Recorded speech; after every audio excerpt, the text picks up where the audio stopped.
Hey, how y'all doing? Okay, this week it's going to be a little different, a little crazy, a little wild. Actually, the next couple weeks probably, because currently I'm in Austin in my new apartment, and it was my second day of work today, but I'll get to that in a second. So I recorded with my first podcast guest this week, and we talked for literally 2 hours. So it will probably be 2 episodes. So after this, if you're watching on YouTube, it's a black screen right now, but there will be video in a couple seconds. If you're watching it right now, I filmed this last week, but it's relevant anytime. So I was like, this will be the perfect little podcast episode to drop while I'm like moving to Austin, getting settled. So that'll be this week and next week. And then I'll have 3 weeks of Austin under my belt that next podcast week to talk about. How fun is that? So I thought it was like best case scenario to kind of help me transition into the Austin life and the 40 hours of work a week life. You know what I mean? So second day of work, it's been amazing. I'm so exhausted because I've been like trying to set up the apartment as furniture comes in, trying to learn all these things. Like it's mentally exhausting more than anything because like I'm setting up all of these pieces of furniture and everything and trying to like get my life together while also like learning a whole new role. You know what I mean? Because I'm training this week. So it's a little chaotic, a little overwhelming, a little stressful.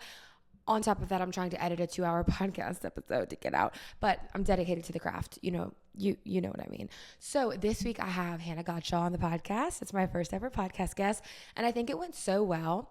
And I think it's good for anybody to listen because I think we're just like both fun little girly times, and we had a lot of fun doing it. We do talk about recruitment and rush and everything, but we also talk about just life and different stories and lessons we've learned, like through recruitment and through college. So I feel like it's applicable to many different things.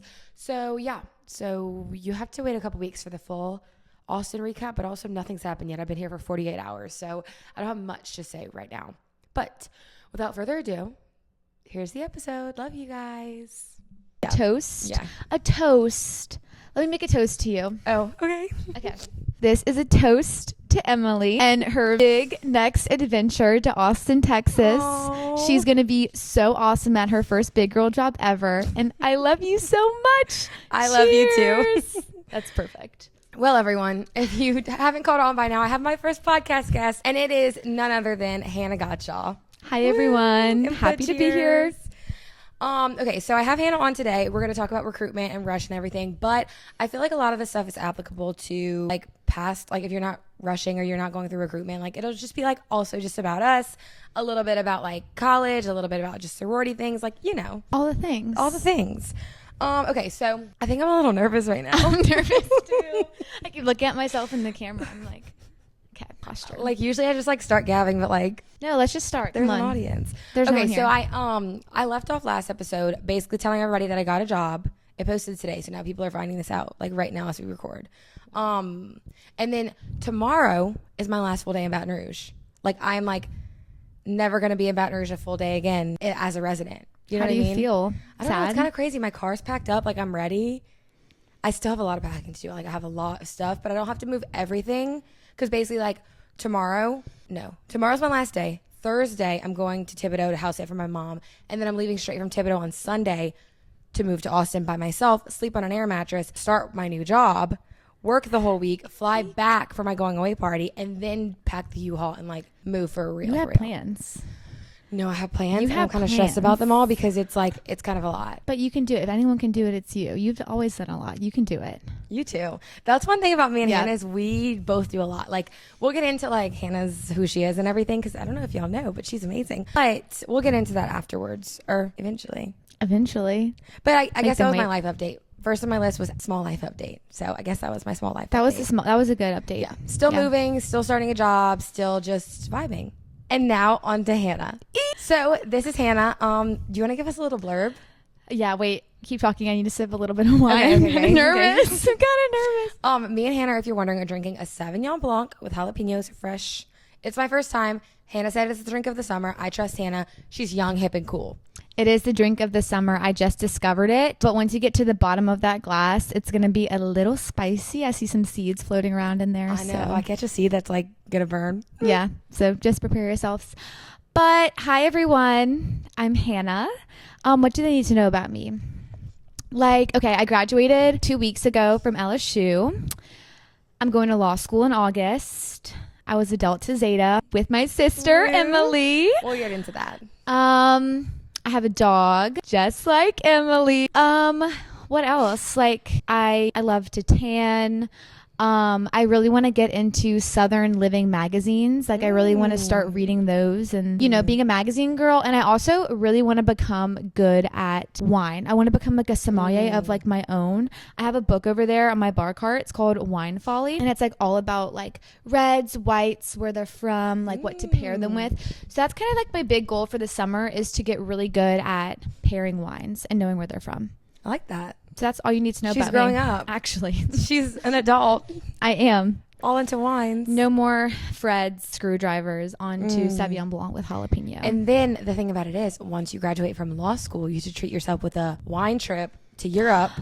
You're speaking my language. Okay, I wasn't thinking Europe, but I really want to go to Napa Valley. Oh, yeah. Like for a graduation trip and go like get really good. Or you can come visit me, and there's a lot of wineries in Texas, too. Sounds like a plan. But I'll see you before then, and we'll go to wineries before then, because that's like a whole 3. No. I'm not talking about when you graduate. You have to come visit me before you graduate. No, yeah, I will. But like big ticket trip is going to be like Napa. Yes. I want to go like in a little white sundress and drink my red wine and watch them mash the grapes. I think that's what they do. They mash grapes. See, I went to a vineyard in Italy, and I didn't see any mashing of the grapes, but I don't think it was also the season to mash said grapes. Okay, well. I think it was like the harvesting season when I went, so I don't really know. Well, whatever. I just want to go like. You want to be in. I want to be in a white sundress specifically, drinking a glass of red, frolicking through the vineyard, and just like getting wine drunk. That's what I want to do. For some reason, my polka dot. I'm getting there. For some reason, my vineyard outfit in Italy was a purple and white polka dot set. That's a moment. It really should have been like a white flowy dress, but I think it was still a moment. It was like also like 2019. No, it was 2018. No, that's valid. I think.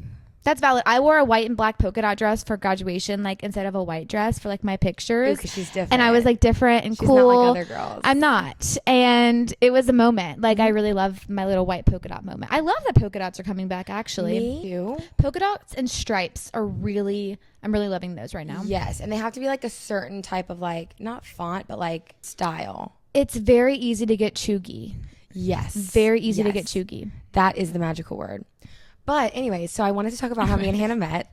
Yes. So picture this. It's around Christmas time because it was at a Christmas like pop-up market. And I am working at the market for my clothing store, blah, blah, blah, blah. Just going on about any other pop-up, like whatever. And this was, what year were you a senior in high school? 2021. So this would be, like that's when you graduated? Yeah. So this would be like December 2020. Oh, yeah. So right? This is 2020. Okay, December 2020. I'm setting the scene. These two cutie little girls and this old man come up. You're like, what is this pairing? And we meet a lot of people at pop-ups. You know what I mean? Like there's a lot of characters. There's a lot of people. I don't usually remember them all, especially in this situation. Not especially in this situation, but I'm getting there. And these 3 people come up, and they are just the 2 cutest little girls. They're shopping. They're looking at this old man like, buy me this, buy me that. And we learn, I'm not sounding creepy. We learn that it's their Poppy. And they're like, Poppy, I love this. Poppy, love that. And I knew from that moment that Poppy was a real Poppy because he was like, oh yeah, you need that. That'd be so cute on you. Poppy was like eating with that. And like the whole thing was when I went to the pop-up, there was a pink and black cheetah print jacket that I loved. I had to have it. And I said, Poppy, I would really like that pink and black cheetah print jacket. And he was like, okay. Well, we asked Emily, we were like, oh, like, are there any more sizes? Because they didn't have my size left. And they were like, no. So they sold me the jacket off of their back. And that's when I knew that we were gonna be friends because you like were willing to be so generous and give me that jacket. So yeah. Okay, but then, so we flash forward, okay? So that's December 2020. We get to August 2021, right? Yes. Like that's when you'd be rushing. Yes. I'm on invitations. So the invitations in this aspect of the sorority is the people that like basically make the list of who gets invited back each round. So I was like the representative of my class, which would have been sophomore at the time. That's or crazy. Junior. You're a year older than me. No, you're 2 years old. Yeah. So maybe I was, okay. I think that was the year I was overall invitations because I was sophomore invitations and then I was junior. I was sophomore invitations, overall invitations, and then recruitment chair. That was like my 3 years. That would make sense overall. So then I was overall invitations. And so basically as an invitations person, I wore the special outfit and I got to kind of like float around the house. The caveat for that was I didn't actually rush people. So like Out of all my years and all my recruitment knowledge, I've never actually rushed someone. Same. Like, that is crazy. Same. I know so much about recruitment. I've never actually been in the weeds doing it. I know. I think we both know so much about recruitment, but if you were like if someone was like, go pick up a girl at the door and like go rush her, we would both be like, no, like we don't know how to. do it once and I freaked out. I don't know how to. No, same. Like, what? What do you mean pick them up? Like, I teach everyone how to. I'd never done it. Like, I can't do it if you ask me to, but I can tell you how to. So basically, it is, which round do you wear the t-shirts? I'm a little foggy. Philanthropy. So it's the philanthropy round. A little foggy. Yeah, like my memory is foggy. It's been so long. No, you're not that old. It feels like it's fine. It feels like I've had 18 lifetimes since I was recruitment chair, honestly. That's fair. You've lived your lives. Like, there's been 2 recruitment chairs since me. Yeah, maybe you are little. No, I am. You forget I'm like 24 years old. That's crazy. Yeah. Yeah, Hannah's just so young, fun, and hip. Yeah. Anyways, I'm 22. So this girl walks in for philanthropy. She's wearing the t-shirt just like everybody else. And it all depends on how you style it. And I remember it so vividly, slicked back pony. She has beautiful thick hair too, so her ponytail was so thick and luscious. And a blue silk midi dress, not like any normal blue. It was like a midi skirt. A midi skirt. Oops, English sometimes. And it was like a royal, like cobalt blue. It was satin. Yes. It was like, and it had a slit on like the side. Yes, she looked so cute. So I saw her walk through the door, and I was like, okay, if I see her during the party, because that's what they call them each round, it's like a party, I will go talk to her. She's sitting outside on this bench. I don't even remember who was rushing you. I couldn't tell you. I literally don't remember anybody who rushed me. It might have been.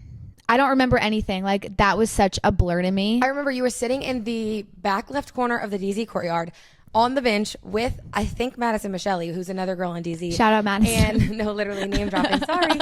And then I was like, oh my God, that's my girl. I have to go talk to her. I beeline across the whole courtyard. I talked to her. And like, as we're talking, she's like, do you remember me? And I was like, wait, what? And she was like, we met, blah, blah, blah, blah. And like, as soon as she said this pop-up's name, I was like, oh my God, you're with your sister and your poppy. You bought this jacket. Like, it all clicked. But for some reason, like, I didn't recognize her then. And literally from that moment on, she was my rush crush. And that's where we started. Yeah. So funny story is actually the reason why my hair was in a ponytail was because it's in the middle of August. It was so flipping hot outside that she's saying my hair was like voluminous. It was so frizzy. So I threw it in a slick back pony. And then that morning, I think I went to DZ in the afternoon. My nails broke. I got these like really fun nails. They had like designs all over them and they were like really cool. And they broke that morning. So I had to go get my nails done that like 11 o'clock and I might have gone to DZ at like 3.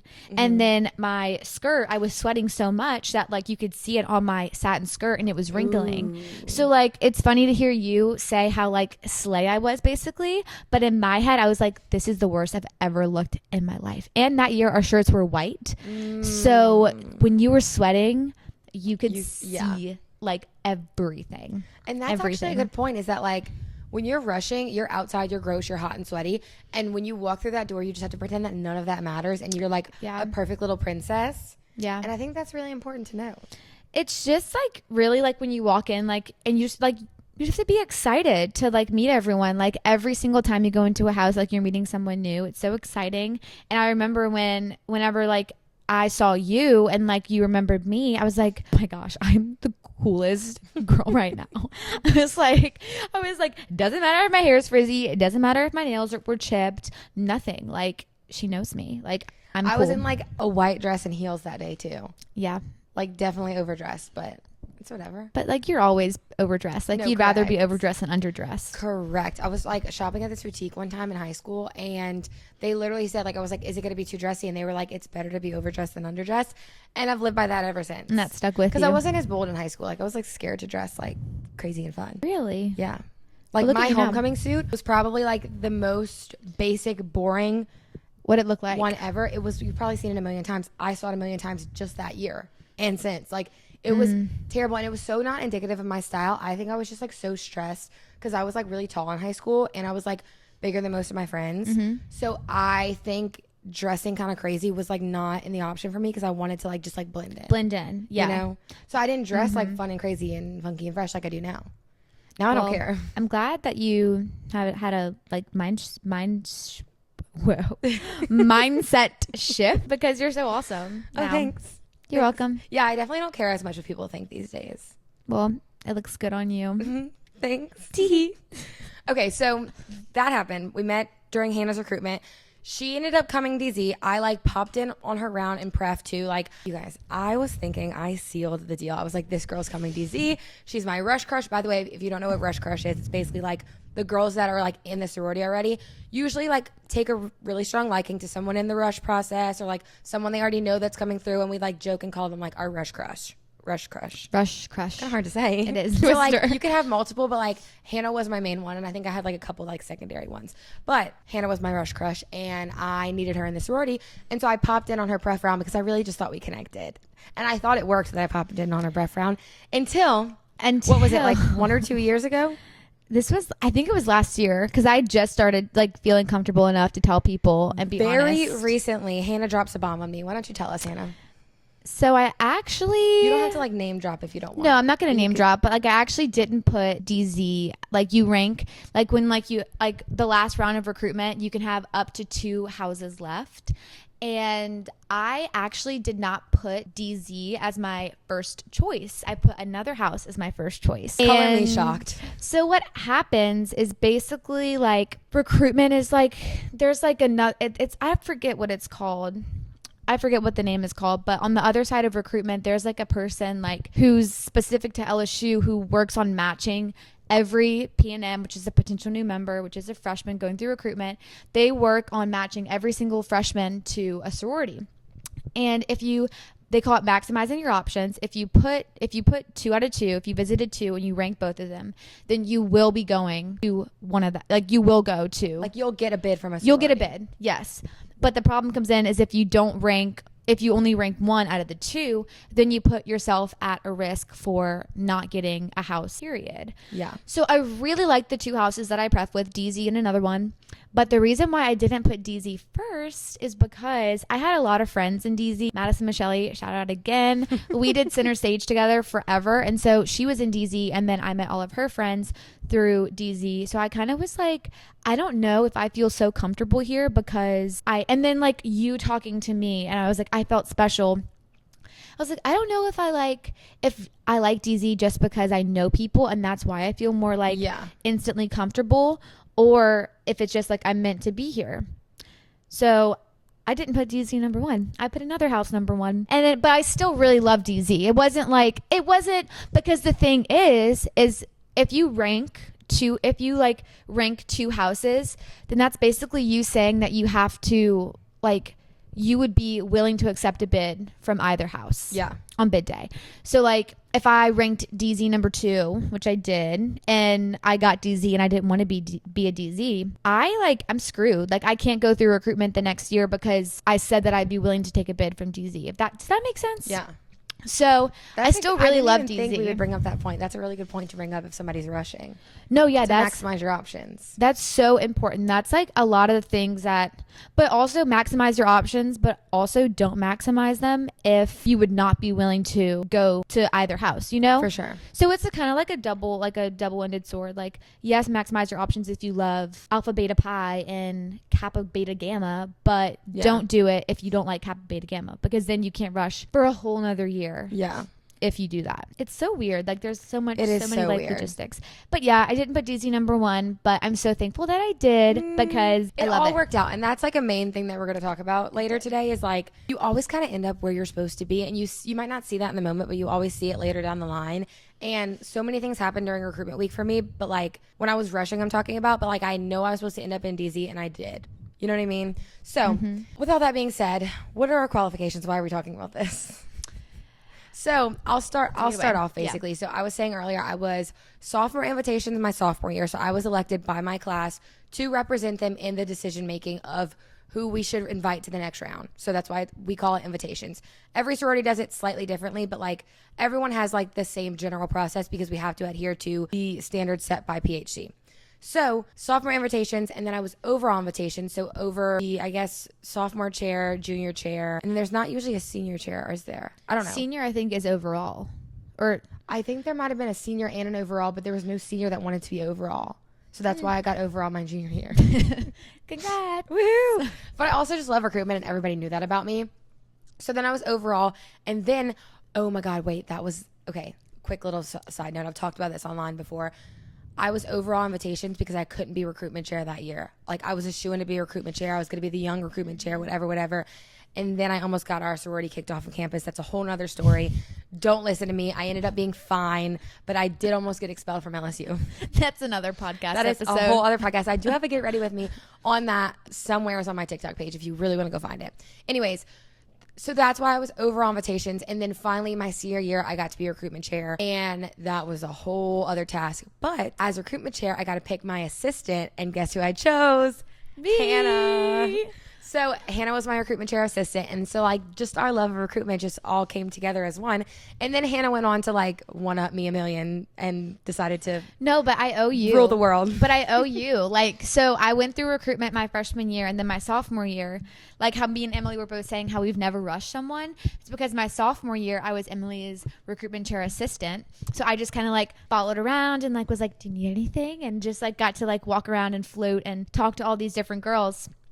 And so then after that, I was like, oh my gosh, I love recruitment. And then I ended up going on to do Panhellenic Executive Board, which is like basically the governing body of all the sororities. So I did Vice President of Recruitment for Panhellenic. So that basically means I got to oversee all of recruitment for all 12 sororities, which was really cool. I got to like go in the houses and like make sure everyone was following their event plans. I got a golf cart on the row. Like, She was like really official. it was really cool. It was really, really, really cool to see everyone, how they recruit. And then that was my junior year. And then my senior year, I went on to be Panhellenic president because I loved it so much. So then I got to stick around for recruitment on the Panhellenic side another year. So with both the chapter recruitment side and like the broader side of recruitment are two completely different worlds. Like, Yeah. they do not really align at all, as much as you would think. Yeah. You know? It's So a lot different. of logistics on the PhD side. They're putting this whole thing on. So basically, for PHC, like we have to go up and down the row every day to go make sure that, you know, we have Gamma Chis, which are basically like, we call them like your recruitment big sisters. You don't know what sorority they're in, but they're from all these different sororities and they kind of make sure you know everything through recruitment. So we have to make sure all the Gamma Chis are where they're supposed to be.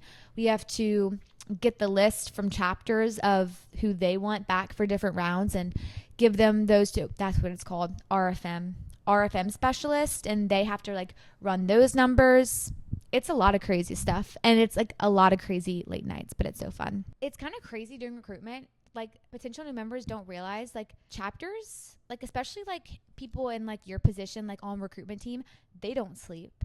Panhellenic exec does not sleep. Gamma Chis don't sleep. Like, I don't think people realize how crazy it's a full-time job. Like, truly, like, Oh, but tell it's me not about like it. like it's not like a full year job. Like, it's like basically from like May and maybe even earlier for you, but like from May to August, it's grind time. Like, it's, what's that TikTok sound? Bus, club, another club, bus. That's what it's like. Yeah. It's crazy. Very much so. And I will say this, I probably used like 6 months of like grinding. You know what I mean? Because like I was technically recruitment chair for a year, but the second half after fall recruitment was like me. Well, I guess I started hosting spring recruitment. That's like the first thing I do as recruitment chair. And then once spring recruitment is over, if like the sorority chooses to participate, then it's like go time. We are planning recruitment because like it's a lot. It's like planning a wedding, but you have to. It's like planning a wedding. It's worse because you have to coordinate like 300 girls. Like, more than that. I mean, think about the numbers that are coming through your house every day. True. Like, I think last year, like, I don't know what the number was, but like easily over 1,200 every year. Yeah. That's how many girls you're accommodating for. And there's so many small little details. Like when you go into a house to rush, you don't even notice everything. No. But by that chance that you would, we have to cover every single little detail. Like, for like one example, like Gamma Chis, like I said earlier, those are like the big sisters, but they're disaffiliated. So you don't know what sorority they're in. So like Emily could be my Gamma Chi, but I wouldn't know what sorority Emily was in. But but she'd be a DZ. But if there's a picture of a Gamma Chi in your house, like there's a picture of Emily in DZ, that would be really bad. Because what are the odds?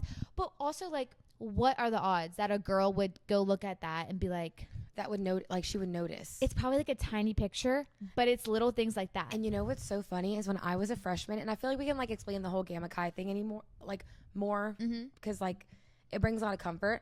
Yeah. But when I was a freshman and I was rushing, I was like, why do they have so many stickers on all the pictures? Like, that kind of looks cheap. Like, I literally was judging these sororities for having stickers on all their picture frames, but it was to cover the Gamma Chi faces. Yeah. So basically, when you sign up to go in recruitment, you were given a Gamma Chi. They call it different names some places. It's basically just like a recruitment counselor and a group. Like, you have your recruitment group. I remember I met with mine before recruitment. We all met each other. I'm still friends with some of those girls today, even though we went different sororities, even though like we had nothing in common. We met and we were friends, and like it was so nice to have people that were going through the exact same thing as you, you know? They're like your biggest cheerleaders. Like, oh, for sure. They're like your biggest confidants, your biggest cheerleaders. I remember my Gamma Chi, her name is Maggie. If you're watching this, Maggie, she's Phi Mu. She was a Phi Mu. And she literally came to DZ on my bid day and like came to like give me a hug and tell me how proud she was of me. But like they will run with you. Like, the amount of girls I've seen run from like up and down the row, the Gamma Chi's like right behind them, like holding their heels or like fanning them, or like we blot like our makeup with coffee filters. Like, they are your ride or dies for recruitment. And even beyond, like you just said, like they're like really, you form a deep relationship with them. And I remember too, like when I was going through recruitment, I was texting my Gamma Chi every outfit, every shoe, everything, just to make sure, is this appropriate? Do you think this is good? Do you think this is good? Because like you're worried about every detail, you know? And also the Gamma Chi is there to say like, it's okay. Your dress is fine. Calm down. And that's their favorite part. Like, especially being on the Panhellenic side, when we have Gamma Chi workshop, which is basically where we train them. They get trained, y'all, for like 2 intense weeks. Like, they're there from like 8 to 5, and they're learning everyone's like sorority chants. They're learning how to like be there for their potential new members. Like, when we tell them that it's time to like text their PNM group, they freak out. Like, it's like, it's so your little babies. No, yeah. So just as exciting as it is for like potential new members, I guarantee you Gamma Chi's feel that excitement times 100. Like, they're so excited to meet them, to meet you guys if you're watching. Oh, I hope they're watching. Okay, so the reason I wanted to do a podcast on sorority recruitment so bad is because when I was like preparing for sorority recruitment my freshman year, I looked up on the podcast app like sorority recruitment to see if there was any type of information. I just wanted like people just regularly talking about it, not like all the official stuff you see on like whatever. And I found this podcast. It was 2 girls and they were talking about sorority recruitment, and it made me feel so much better because it was like just a real view on it, you know? Yeah. And I am like a first generation like Greek woman. Like, I didn't have anyone in my family like do Greek life or anything. So like I went into this whole thing completely blind, and like it worked out, you know? Like, yeah, for sure. I'm cool. I'm good now. But I wish there would have been someone to kind of like just honestly tell me like, don't wear that, or like stay away from this, or maybe like go like this advice. Yeah. You know? For sure. So I'm happy we're doing this. Yeah. And I will say one more thing about the Gamma Chi's too, is I literally am so thankful for my Gamma Chi because I had a mess up. And this is just to prove to you that like things will go wrong during recruitment week. You just have to take it, learn from it, and like keep going. I missed my pref party, and that is like a big deal. That's a big deal. It's a huge deal. Like, it is told to you all throughout recruitment, at least at LSU. We're talking about LSU here. Because pref parties are small. So like any party really. They're like 30-ish people, but that's like the smallest party. Yes. So it's the hardest to reschedule. They tell you when you sign up for recruitment, if you miss any party, you will be dropped from the entire process, because it's a lot of planning to like get all these girls to parties. It's disrespectful if you don't show up to a party just because you don't like that sorority. The girls are planning to pick you up. Correct. Like, so to keep it very respectful and very fair, if you miss one party, you get dropped from recruitment. And I made it through all of recruitment. I was having so much fun, blah, blah, blah, blah. For some reason, I mixed up the times, and I'm like sitting in my dorm and not realizing it, completely missed the party. I realized it maybe like halfway through the party. I'm screaming, crying, throwing up, throwing my dress on at the dorm. I'm like so bored at this point that I was like curling singular pieces of hair waiting for my party to happen. Like, that's how chill I was. Yes, it was so bad. And so I'm crying, calling my Gamma Chi. She's like, let me call the people, let me see what I could do, but just go to DZ and sit in the front. And it was also for DZ, the sorority I really wanted. So lo and behold, some type of way, some type of blessing by God, they rescheduled me for my DZ party and let me pref with them. It was kind of like, I think they left it up to DZ, and they usually do, let me come back. You know what I mean? Because we told them like it was a complete accident. It wasn't supposed to be like me skipping out because I thought I was too cool, blah, blah, blah. Like, it was an accident, and I was crying on their front lawn, and I'm pretty sure they told them that. Like, look outside the window, she's there. But that's also the thing. Like, it is a rule. Like, if you miss a party, you are disqualified. I don't know if that's the right word. But there's also like, what's the word? Extenuating circumstances. That's a good word. That's different. Like that rule is normally for like maybe like a girl gets a house back that she doesn't want to go to, that she's like, I don't even like them. If she skips a house that she like doesn't like just because she doesn't like them, that's not being, because it's all about pan love. We call it pan love because it's like Panhellenic love. Like we all love each other. That's not pan love, and pan love is really important. So like, and like that's kind of what the rule is for. Is like if a girl is like deliberately like, I don't want to go to Alpha Delta Pi. Yeah, like you don't want to be disrespectful. Yeah, like it's to keep all the girls respectful. You know. Exactly. Okay, well I have a list of questions here. Should we get into it? Yes. Okay, so I don't know if this is like a good first question, but I kind of just wanted to like talk about it from our perspectives. I'll just say the question. What makes a top sorority and what makes a bottom sorority? And this is how they worded it with the person that wrote the question. And I think it's like very hard to talk about because you don't want to, like, at the end of the day, in my opinion, there are factually like quote unquote top houses and bottom houses. And you're told that all when you're going through recruitment as a freshman, like, oh, you want to get a top house, you want to get a top house, you want to get a top house. And then 4 years later, I'm a senior. Top house doesn't even cross my mind. No. You know what I mean? Like the quote unquote top house. And I think top houses become a top house genuinely just by like numbers during recruitment. Tell me if I'm wrong. And like, if you don't want to talk about this, you don't have to. I think that, but also like, but like logistically, that's kind of like, I guess what makes a top house. But for P&Ms, they don't know the numbers. Like for the P&Ms, I think for potential new members, I think it's more of like a perception. Like truly top houses are created. Stereotype. No, they're literally created based off of like what lore gets passed down basically. And the thing about it is like, let's just say there's this top house. Okay. They're all known as a top house, whatever. All the girls want it. They originally got that stereotype or whatever from like having good return numbers during a recruitment. And I think since they're labeled as this top house now, no girls want to cut them. And so they keep that quote unquote like top house status. They keep that like retention rate. They have a really good retention rate because everyone wants to be in a top house, blah, blah, blah. And I am very against the whole top house, bottom house of it all because like, I don't think there's top house, bottom house. I think there's different sororities for every single different personality type, every single different, like, if you want to be really into the philanthropy, pick a philanthropy that fits you. If you want to be really into the social events, pick a social event calendar that fits you. If you want to be, you know what I mean? For sure. And especially from my perspective is being on Panhellenic, like Panhellenic is made up of like, I think there were like 13 or 12 of us. And I think we had at least 10 sororities make up. Like, that's crazy. Yeah. Like, you get to meet people from all down the row. You're like leading with them. And then even just being on Panhellenic, you meet so many people from all the sororities. And I think, especially for me, having that Panhellenic perspective, it's so hard for me to like agree with someone that there are top houses and bottom houses. I know, because I've seen recruitment. I've seen girls talk and cry that they got a bottom house. For sure. That they didn't get their top house. I've seen that. But it's like, I honestly think the best way, like, you join whatever house you love, like, being a Delta Zeta does not mean you can only have Delta Zeta friends. Correct. You can have friends everywhere. All the time, because of my high school friends, I think there was like 7 of us or something. Mm-hmm. Each one of us literally went into a different sorority. That's even more fun than I'll go in the same sorority. And it was the best because we all met each other's sorority friends. Mm-hmm. And it was like this magical thing of like, yes, I was friends with a ton of DZs, but like I also knew tryouts. I also knew like KDs. I knew everybody because all my friends were their friends. And it's like so much more fun that way, in my opinion, because like you get to like go to like a tried out philanthropy event, and then you get to go to a KD, and then you get to go to a Theta, and then an 80 Pi, and then like Chi. Like you get to go to so many different things. And I don't know, like what was the question? Like what makes a top house? What makes a bottom house? Yeah, like what makes a top sorority? What makes a bottom sorority? The people who just like perpetuate it's the stereotype. Like that's what makes it. And that's why I wanted to. And like we're not denying the stereotypes are there. They're there. People talk about it up and down the row all the time. Every day. And I know somebody, I'm thinking of her right now. She went in one of these quote unquote bottom houses. She was so distraught on bid day, ruined her whole bid day, cried the whole day. 2 months later, she was like thriving, loving it. Was like, I was stupid for wasting my bid day crying.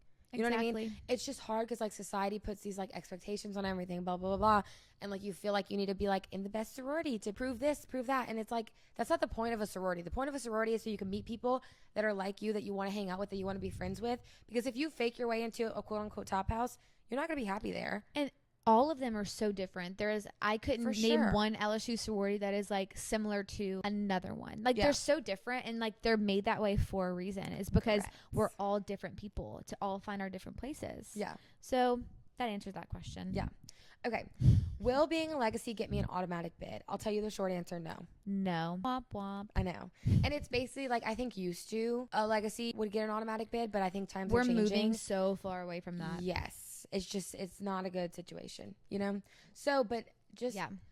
I think a legacy could get you a foot in the door. You know Well, what I definitely. mean? Like, if okay, I'm Like trying my to mom think was a about it. DZ, and I'm pretty sure that's why they let me back into DZ after I missed my prep Well, party. whenever you sign up for recruitment, there's literally a question, and it's like, are you a legacy to any sorority? And like, they ask that for a reason, just because, like, you know, like, oh, like her mom was a DZ with me or with her mom. Like, they want to know just so they can like look out for you. But I wouldn't say it's an automatic like. No, I don't think you're it going carries all the way any weight through anymore. Like, you know? if you're a DZ and you're just not nice to people, then you can't be. I keep saying DZ, but like, you can't be a DZ if you're not we nice. were DZs. Did we say that we were DZs? We're If you didn't know. DZs. We're turtles, pink and green, which is actually so funny because pink and green is like the color combination now. Literally, we started the trend. And like, what was our founding year? Like 1918. Shoot, cut this out. 1908. 1908. I feel like there's a 9 and an 8 somewhere in there. Just don't know where. We should definitely know this. It's fine. It's fine. We're But fine. we're trendsetters. Okay, next one. What are the chances of my Instagram account being looked at? Will they only look at Instagram or other social medias too? What kind of post should I delete? They will look at your Instagram. They will look at your Instagram, your Visco, your Snapchat if it's public, your TikTok, They will look up everything pretty much. Don't think they will overlook. They will look. At least one sorority out of the 12 at LSU would I think look. it used to be. I don't know if it is a question on recruitment registration now, but that's been like a big debate for a while. People put their Instagrams on recruitment registration. It's been a big debate for a while. Like, do we like? I know for a long time it was like, do we ask for them because like we don't want to intimidate them? But the other part was looking like, them up anyways. the other part was like, make it easier for us. Yeah. You know what I mean? Yeah. Like, they're gonna do it anyway. And like, the whole part about that is that whenever you join a sorority, like, you're upholding something larger than you's reputation. And so like, they want to make sure that your values, even if they are just like surface level on social media, align with theirs. And I feel like some people think that's so crazy. Like, why would a sorority in college care about what I think, blah, blah, blah. I never did because I went to a private school. And so like, if you were posting something on Instagram that was inappropriate, you were getting called into detention. It didn't matter if you were posting it not on school property or not on school time. You were getting in trouble for that. I have a really good story. Tell. Okay. So listen to this. So I went to Godchaux High School, and my mom owns like a what's it called? Like a liquor promotion company. I don't know if that makes sense. Like, I could do like wine tastings at Harvest. I don't know if I ever told you this story. I don't know. Okay, wait. Tune in. Okay, so I used to do like wine tastings at like Harvest or like Whole Foods, like, or like liquor promotions. Like, maybe if like a new, like, this is just in my head, like when rum chata came out with its peppermint flavor, I would go give like samples of it out at like grocery stores and get people to buy it. So that's like, my mom kind of like ran a part of that business. She was like a manager vibe. So it was your job. Yes, I got paid for it. I got paid very well for it. And at period. that. And so one time, me and my friend, we were working a Cinco de Mayo event, and in Louisiana, you have to be 18 to be able to serve alcohol legally. So I was 18, and so I posted a picture on my Instagram with a tray of tequila shots, and I posted like, I'm 18, like, I can finally work with my mom who won a tequila shot. I posted that on my Instagram. Rebel. And I didn't see anything. I thought it was like quirky and cute and fun. Like, I didn't go to a private school, so there was no really like regulations on like what I posted. Yeah. It wasn't like classless. Like, I was like clothed and, whatever. She's still a classy gal. Yeah, I was 18 years old. I was classy. It was fine. And so what happened is, some girl who went to my high school when we went through recruitment, she started a rumor that I was blacklisted from every single sorority. Have I told you this story? No, but it's a really good point to bring up. So she started this rumor that I was blacklisted from sorority recruitment because there was a picture of me on social media with a tray of tequila shots. When I tell you I was this close to dropping out of sorority recruitment, because I was like, I am not going to be embarrassed and like go the first day of recruitment and have my Gamma Chi pull me aside and be like, hey, like, you were dropped from recruitment. Like, I was petrified. Everyone was talking about it. All my friends from like, because I'm kind of like from here a little bit. I'm like closer than you are. Like, I'm like 20 minutes, 30 minutes away. And so I was like, I'm going to drop out of recruitment. Like, I can't do this. But then like thank gosh I didn't, Yeah. because like I literally like went on to go do so much with recruitment and so much with Panhellenic. And if I would have listened to that girl who started that rumor, I would have been so sad. Yeah. I wouldn't have had half the experiences I had. Literally. But that did happen because I did not, like, I say like wipe, but like clean up my Instagram. Should I have had that on my Instagram during recruitment? Probably not. Yeah. Probably not. Yeah. But like, so that you lived and you brings up learned. the point of like, I'll just say it very bluntly, and this is like, yes, a little crazy, but no alcohol. Dare I say no swimsuits. No like vaping, any type of substance that you wouldn't do in front of like your grandmother. You know what I mean? Contraband, yeah. Like, because a lot of times we would like, a girl's Instagram would be so clean and perfect, and it would be like all like her at church on Sunday. Like it was like very clean, and we'd go to her like her Visco, and like she'd be like blowing smoke puffs from a You're vape. like, oh, this is the vibe change. And you're like, wait. Is this the same girl? What happened to the church girl? You know? And like, it is a liability because, I mean, that sucks to say, but that's why they look at it, because they don't want this girl that's going to be like posting doing drugs when she goes crazy in college. Like, Because on her ultimately that Instagram. comes back to your sorority that you're a part of. yes. And also, this is like, I just remember this like randomly, but do you remember did you watch the Bama Rush Actually Hulu never series? did, but I need to. Okay, so I remember, I think this was, Oh my God, that brings back flashbacks. no, this was either the year I was VP, like it was either like recruitment year or Panhellenic or president year. They were filming it when I was recruitment chair, because we were always warning about mics. Okay, so it was my VP of no. Okay, I don't know what year it was, but whatever it was, I remember I think at least. like we had like the National Panhellenic Council like email us, and they were like, girls beware, like there are people out, like they are trying to film a Hulu series. Then maybe it was your VP year and I was just helping that year. I think it was my VP of recruitment year, because I remember being so stressed out about having like Hulu come film at LSU, and I'm like, oh my gosh, like what if someone says something wrong? And like we were and literally that kind like, of ties back to that. It ties back to everything. Like even like if one person says something bad, that's LSU Panhellenic. yeah, To tie it all back. But Yeah. I remember that being like, I was so scared. same. Like I remember like So us being scared. like, even if they have a ponytail on their wrist, you need to report it because it could be a mic. Like Yes. it was insane. It was a moment in time, that's for crazy. sure. It was crazy. Literally. Okay, next question. Okay, so how was Rush for you, and what were some things that made your experience the best? So I'll start. I loved Rush. Like I thrived during Rush. Everyone like kind of expected me to, because I love that. I loved getting dressed up. I loved picking out outfits. I love talking to people. I love meeting people. I loved small talk. Like it was perfect for me because it's a lot of small talk recruitment. Like It is. You're Every not there long person you enough to meet. have like a full conversation. yes, and like you get deeper and deeper as each round goes, but like you're starting anew with girls mostly every time except for pref, hopefully. And it's a lot of just small talk. What dorm do you live in? What this, what that, what's your major, blah, blah, blah.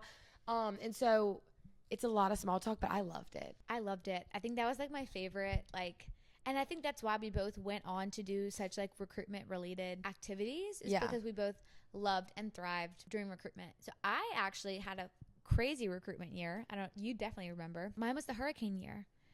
So there was a full on, so we recruit during August. So like that is like peak Louisiana hurricane season. And so we had a Hurricane Ida came through Louisiana during my recruitment. And it actually split up my recruitment into like our first college game day or whatever, because That was really crazy. that was so crazy. So think about this. I totally like, forgot about that. All of the like sororities they plan for bid day. It's a like bid day is a whole nother like talking point. But they have like rentals, they have all kinds of like things, catering, like all kinds of stuff planned.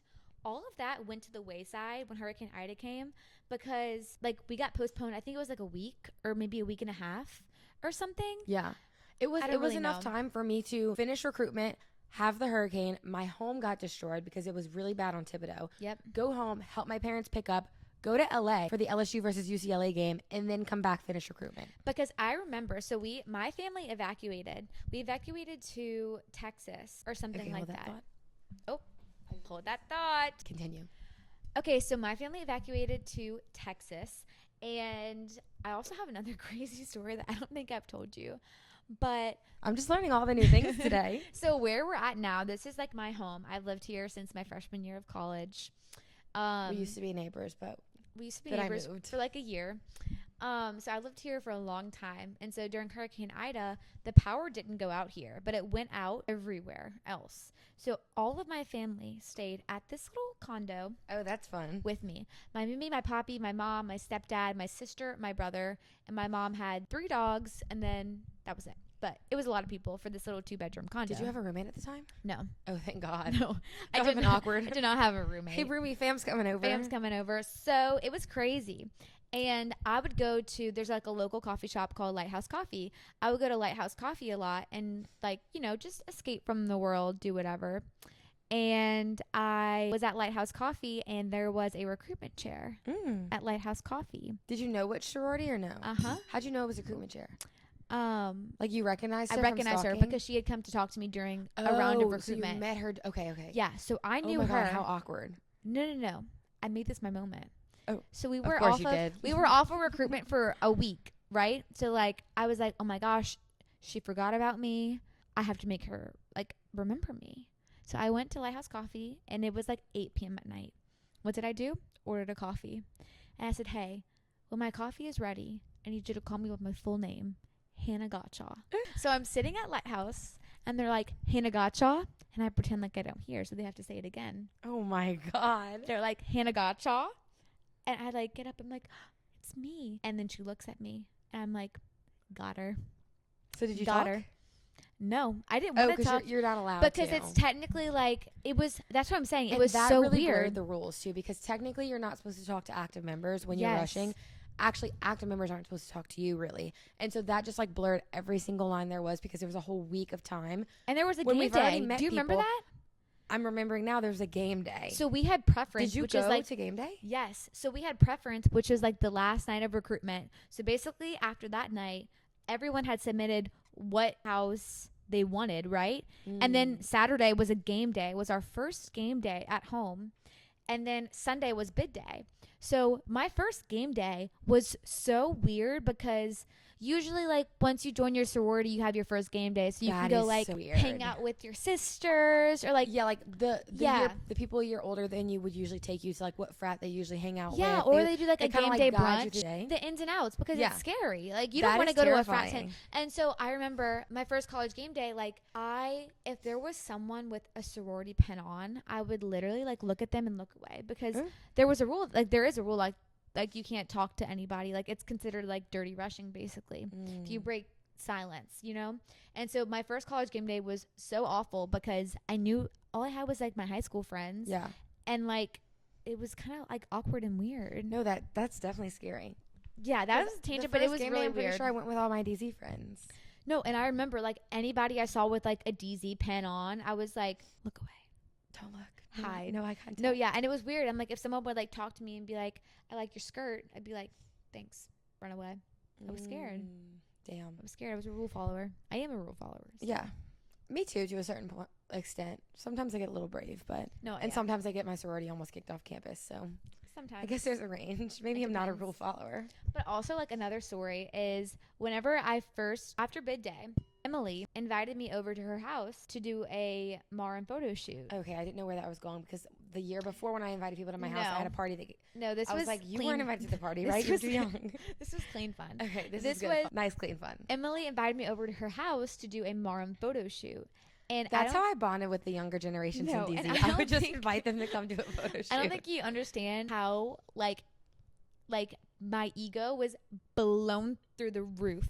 My new friends I met on bid day, like, I'm going to Emily Rodrigue's house for a Marin photo shoot. Like, sorry, can't. like, did they know who I was? Yes. Like, Because from yes, recruitment? from recruitment and from Marin. Because like that was like Yeah. you know what I mean? It was like DZ run, like everyone was so into it, like Yeah. supporting their sister. Like it was cool. It was like a Panhellenic woman and everyone else was like into It it. was a moment. And so everyone was like, oh my gosh. Yeah, I'm going to do a photo shoot. And I remember I did the photo shoot and I posted the photos on Facebook and my poppy posted them on Facebook and my mom posted them on Facebook. And like Love you, my Poppy mom and was your like, mom. she's thriving in her first full week of college. #Marin photo shoot. Oh my God, it was that early into like college? No, it was like my first full week I of worked college quick. after bid day. No, you were like, I said, come who's over. my new model crop coming in? You were like, come on, like come over, like let's hang out. And so then that, and honestly, then, that was one of the funnest things. I would just invite people to my apartment and we would do a photo shoot in my living room. but then your 21st birthday That was another was one. also another time I felt really cool. because I was underage. I was 20. But like I was invited to like an upperclassman's like Ooh. I was invited to like an upperclassman's like birthday party, and like all of That was your fun, friends too. were upperclassmen. It was a Halloween party. I rented out bogeys. It was my 21st. It was really crazy. fun. The night me and Andrew started dating. It was Yes. a very eventful night. I know. The night you and my sister became friends. No, that my was so senior night. in high school, and she came too. Yes. And I had to leave the next morning at like 5 a.m. to go back to high school. And like, I ended up rushing your sister. Yeah. Liv. I picked her up during pref, and I gave her a little rose and did the whole. I remember this because you were like, because like pref is like special night. Like pref is like sentimental, like whatever. And me and Liv knew each other. And I remember you asked me, you were like, "Can you rush my sister?" Yeah. And I was like, I couldn't tell you no. So I was like, yes. But like we said earlier, I've never rushed a girl in my life.